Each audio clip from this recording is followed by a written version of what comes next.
যে আপনারা জানেন যে সাবেক প্রধানমন্ত্রী শেখ হাসিনার মামলার রায়ের তারিখ নির্ধারণ হবে এ মাসের ১৩ তারিখে। তার জন্য প্রসিকিউশনের প্রস্তুতি কিছু নেই। প্রসিকিউশন কোনো অনিরাপত্তা বোধও করছে না। প্রসিকিউশনের দায়িত্ব হলো ট্রাইব্যুনালে তদন্ত সংস্থা থেকে যে অভিযোগগুলো আনা হয় সেটি ট্রাইব্যুনালে প্রমাণ করার জন্য চেষ্টা করা, সাক্ষ্য উপস্থাপন করা, যুক্তিতর্ক তুলে ধরা। ট্রাইব্যুনালের দায়িত্ব হলো যুক্তিতর্ক এবং সাক্ষ্য বিবেচনায় রায় প্রদান করা। এর বাইরে প্রসিকিউশনের আর কোনো দায়িত্ব নেই এবং প্রসিকিউশন অন্য কোনো বিষয়ে খেয়ালও করছে না। আসলে আমাদের সাধারণত যে মামলাগুলো ট্রায়াল কোর্টে হয়, হাইকোর্ট ডিভিশনে হয়, সেখানে রায়ের তারিখ নির্ধারিত থাকে যে আগামী অমুক তারিখে রায়। ট্রাইব্যুনালে এর আগে আমরা দেখেছি যে সিএভি করা হয়, মানে রায়ের জন্য অপেক্ষমান করা হয়।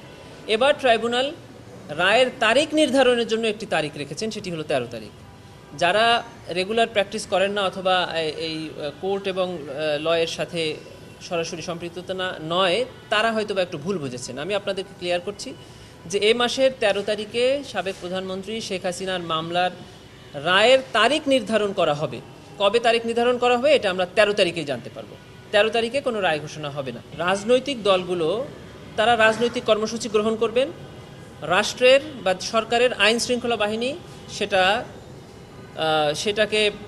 সেটার জন্য যথাযথ ব্যবস্থা গ্রহণ করবেন। প্রসিকিউশনের সাথে এই রাজনৈতিক কর্মসূচি বা আইন শৃঙ্খলা নিয়ন্ত্রণের কোনো সম্পর্ক নাই। প্রসিকিউশন এই পরিস্থিতিতে কোনো বাড়তি চাপ অনুভব করছে না। প্রসিকিউশন শুধু তাদের মামলা প্রমাণের জন্য আইনের মধ্যে থেকে সর্বোচ্চ চেষ্টা চালিয়েছে। প্রসিকিউশন অ্যাডমিনের দায়িত্ব হলো যে মামলাগুলো ট্রাইব্যুনালে পরিচালিত হচ্ছে সেগুলো প্রসিকিউটরদের মধ্যে সমন্বয় করা, ট্রাইব্যুনালের ঠিকমতো ফাইলিং করা পিটিশনসগুলো বা অন্যান্য বিষয়ে। নিরাপত্তাটা অ্যাবসলিউটলি আইন শৃঙ্খলা বাহিনীর দায়িত্ব এবং এখানে আইন শৃঙ্খলা বাহিনীর বেশ কয়েকটি সংস্থা কাজ করছেন, তারা এই বিষয়ে যথার্থ ব্যবস্থা নেবে। সেনা সদর দপ্তরের প্রথম দিনের যে সংবাদ সম্মেলন এবং পরবর্তী দিনের সংবাদ সম্মেলন থেকে প্রতীয়মান হয় যে দেশের আইন এবং আদালতের উপরে সেনাবাহিনীর সর্বোচ্চ সমর্থন আছে এবং তার প্রমাণ তারা রেখেছেন যে ট্রাইব্যুনালের নির্ধারিত তারিখের দিন তারা তাদের কর্মকর্তাদের ট্রাইব্যুনালে উপস্থাপন করেছেন এবং আমরা প্রসিকিউশনের পক্ষ থেকে সেনাবাহিনীকে সেজন্য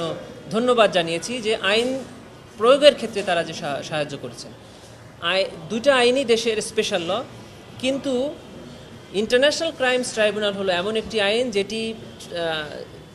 যেটি কনস্টিটিউশনের প্রথম সংশোধনী দিয়ে এটিকে প্রোটেক্টেড করা হয়েছে এবং বলা হয়েছে যে এই আইন বাংলাদেশের প্রযোজ্য সকল আইনের উপরে প্রাধান্য পাবে। এটা এই আইনের সেকশন 26-এ বলা আছে এবং সংবিধানের আর্টিকেল 47A এবং আর্টিকেল 47(3)তে বলা আছে যে সংবিধানের সাথেও যদি এই আইন সাংঘর্ষপূর্ণ হয় কোনো ক্ষেত্রে, তাহলে সংবিধান সেখানে সাইলেন্স হয়ে যাবে, এই আইনটি প্রাধান্য পাবে।